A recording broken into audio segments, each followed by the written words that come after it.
బీజేపీలోకి పైలట్ కొంతకాలంగా BRS MLA గతంలో ఈయన కూడా కేసులో ఉన్నాడు 100 కోట్ల వ్యవహారంలో. దానికి సంబంధించినటువంటి అప్డేట్ ఒకసారి చూద్దాం. తెలంగాణలో బీఆర్ఎస్ పార్టీకి మరో బిగ్ షాక్ అయితే తగిలే అవకాశం అయితే ఉంది. తాండూరు మాజీ ఎమ్మెల్యే అయినటువంటి పైలట్ రోహిత్ రెడ్డి పార్టీకి గుడ్ బై చెప్పి బీజేపీలో చేరేందుకు సిద్ధమవుతున్నట్టు తెలుస్తుంది.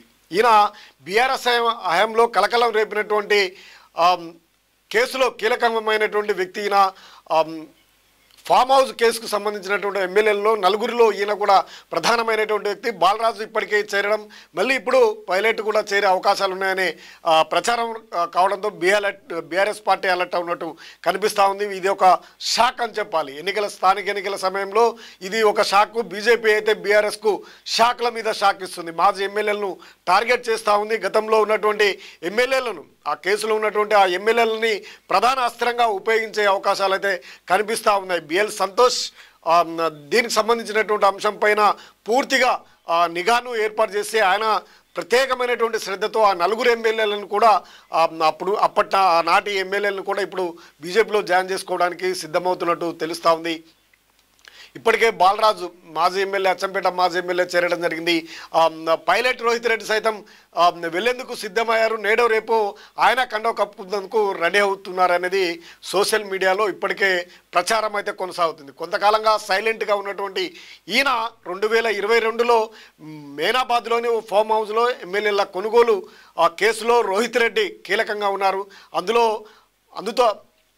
ఆయనతో పాటుగా నాటి బీఆర్ఎస్ ఎమ్మెల్యే రేగా కాంతారావు, అదేవిధంగా బీరం హర్షవర్ధన్ రెడ్డి, గోల బాలరాజు ఉండగా వీరంతా ఒక్కొక్కరుగా బీజేపీ వైపు చూస్తుండడం బీఆర్ఎస్లో ఏం జరుగుతుందనే చర్చ అయితే మొదలైంది. గత అసెంబ్లీ ఎన్నికల్లో ఓటమి తర్వాత సైలెంట్ అయినటువంటి పైలట్ ఈ క్రమంలో ఆయనపై ఈడీ కేసులు, స్నేహితుడిగా ప్రచారం జరుగుతున్నటువంటి సినీ నిర్మాత డ్రగ్స్ కేసులు నిందితుడుగా కెరీర్ దుబాయ్లో అనుమానాస్పదమైనటువంటి మూర్తి, తర్వాత రోహిత్ రెడ్డి ఎక్కడా కనిపించకుండా పోయారు. దీంతో ఇప్పుడు మళ్ళీ బీజేపీకి చేరే అవకాశాలు ఉన్నాయి అనే ప్రచారం లేవడము ఇప్పుడు ఆశ్చర్యానికి గురి చేయడమే కాకుండా బీఆర్ఎస్కు ఒక షాక్ లాగా జరిగే అవకాశం అయితే ఉంది. ఈ విలీనం ప్రచారము వేళ మరిన్ని ఇక్కట్లయితే ఎదురవుతూ ఉన్నాయి. బీఆర్ఎస్కు విలీనం అవుతారంటూ చేస్తున్నటువంటి ప్రచారం అది నిజమైనటువంటిదా కాదా అనేది ఇంకా తేలాల్సి ఉంది. ఒకవైపు బీసీ గర్జనతో ముందుకు వెళ్ళడానికి కేసీఆర్ వ్యూహాత్మకంగా పావులు కదుపుతున్నారు. ఈ విలీనము అనేది ఇంకా బీఆర్ఎస్ను వీడే ప్రసక్తి అయితే కనబడతలేదు, ఇంకా కూడా వెంటాడుతూ ఉంది. ఇప్పటికే ఇంటా బయట సమస్యలతో క్లిష్ట పరిస్థితుల్లో ఉన్నటువంటి బీఆర్ఎస్ అధినేత కేసీఆర్ తాజా పరిణామాలు ఎలా ఎదుర్కొంటారనే చర్చ కూడా పొలిటికల్ సర్కిల్లో వినిపిస్తూ ఉంది. రాష్ట్ర రాజకీయాలను కుదిపేసినటువంటి కేసులో అధినేతకు అండగా ఉన్నటువంటి నేతలు ఒకరొకరుగా కారు దిగిపోతుండడం గులాబీ శ్రేణులు ఉక్కిరిబిక్కిరి చేస్తుందనే అభిప్రాయం కూడా వ్యక్తమవుతుంది. ఇప్పటికే బీఆర్ఎస్ను బీజేపీలో విలీనం చేస్తారనే ప్రచారము జోరందుకుంటున్నటువంటి వేళ ఈ పరిణామాలు మరింత ఇబ్బందికరంగా మారే అవకాశాలు అయితే కనిపిస్తూ ఉన్నాయి. ఇప్పటికే కవిత వల్ల తీవ్రమైనటువంటి ఇరకాటంలో బీఆర్ఎస్ కేటీఆర్ పడ్డటువంటి పరిస్థితి.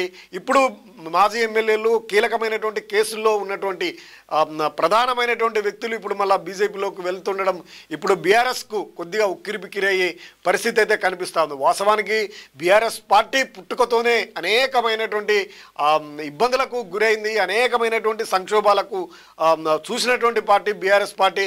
అది అధినేత కేసీఆర్ అనేకమైనటువంటి ఒత్తిళ్లు, అనేకమైనటువంటి అవమానాలు, అనేకమైనటువంటి దాడులు జరిగినా కానీ నిలబడ్డటువంటి ఒక చాణక్యుడిగా ఉన్నటువంటి కేసీఆర్ ఇప్పుడైతే సైలెంట్గా ఫామ్ హౌస్కి పరిమితం అవడం బీఆర్ఎస్ను ఇబ్బందికరమైనటువంటి పరిస్థితులే అనే అభిప్రాయం అయితే వ్యక్తం అవుతుంది. ఏదేమైనప్పటికీ మరి పైలట్ కూడా బీజేపీలో చేరితే కొంత బీఆర్ఎస్పై వ్యతిరేక పవనాలు వస్తాయనే చర్చ కూడా మరోవైపు జరుగుతూ ఉంది.